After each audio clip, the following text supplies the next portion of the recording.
અફઝલુસલામ.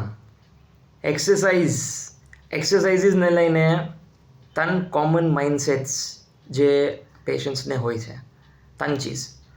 First કે મેં exercise કઈ तरह કરું કે જે બુઝુર્ગો છે, ઓલ્ડ એજના છે, એ એમ સોચે કે મારી તો હવે એજ થઈ ગઈ છે, 50+, 60+ છું, મેં કેવી રીતના એક્સરસાઇઝ કરી શકું છું, મેં એક્સરસાઇઝ મને બતાવશો તો મેં કેમ કરીશ. તો આ એક વાત છે કે એક્સરસાઇઝ હર એજ ગ્રુપ્સ વાસ્તે છે ને હર એજ ગ્રુપ્સ વાસ્તે અલગ અલગ ફોર્મ ઓફ એક્સરસાઇઝ હોય. તો એક્સરસાઇઝ હર એક શખ્સ કરી શકે છે એના લિમિટમાં, within the pain free range. દરદ હોય તો દરદને બરાબર કરવા વાસ્તે બી એક્સરસાઇઝ છે.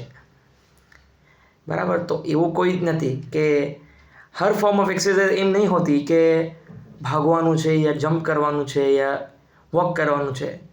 કે લાઇંગમાં બી છે, સિટિંગમાં બી છે અને સ્ટેન્ડિંગમાં બી છે. તો એક્સરસાઇઝ હર એજમાં હર એક શખ્સ કરી શકે છે. સેકન્ડ માઇન્ડસેટ એમ હોય છે કે મને આજે કંઈ દર્દ છે, પેઇન છે, તો મેં એક્સરસાઇઝ મને બતાવવામાં આવી છે, મેં કરું.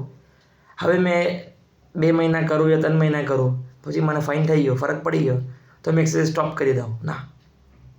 એક્સરસાઇઝ વન્સ તમે સ્ટાર્ટ કરો, you have to do it lifetime, forever કરવાની.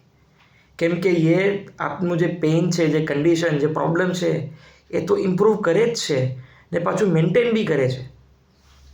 ને આપના બોડીને, મસલ્સને, બોન્સને એ શાકેલતના સ્ટ્રેન્થનિંગ આપી દે છે, જેના સબબ અગર ફ્યુચરમાં બી કંઈ ઓવરલોડ આવે તો એ એને ખમી શકે. થર્ડ માઇન્ડસેટ કે એક્સરસાઇઝ કરવાથી મારું પેઇન વધી જશે.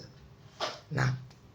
એક્સરસાઇઝ બને જ છે એ વાસ્તે, આપવામાં આવે જ છે એ વાસ્તે જેનાથી પેઇન કમ થાય, પેઇન વધે ના. હા, હવે એક્સરસાઇઝની શાકેલતમાં ફરક પડી જાય યા પ્રિસ્ક્રિપ્શનમાં ફરક પડી જાય તો પેઇન એગ્રીવેટ થાય. બટ ઓવરઓલ એક્સરસાઇઝથી કોઈ વાર બી પેઇન એગ્રીવેટ ના થાય. શુક્રન.